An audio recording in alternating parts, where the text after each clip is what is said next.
Hi there, this is Anchal Soni. Welcome to my channel. I'm creating this video series for those who are beginners in Tableau and those who want to learn how to create a dashboard from scratch.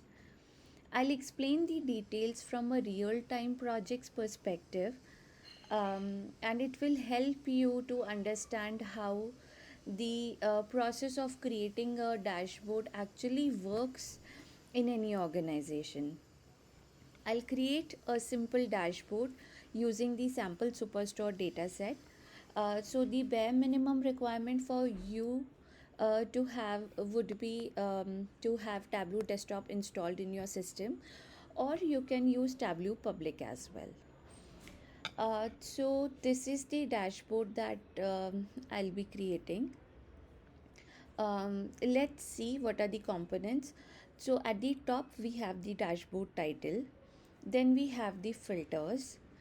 Beneath the filters we have big aggregate numbers, which we commonly call as bands, and beneath bands we have two bar charts which illustrate sales for category and subcategory.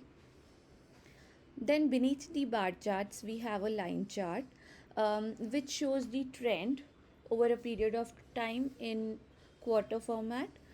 And beneath the trend, we have a summary table. So this shows the breakdown as per these dimensions, and these are the matrices that we'll be showing.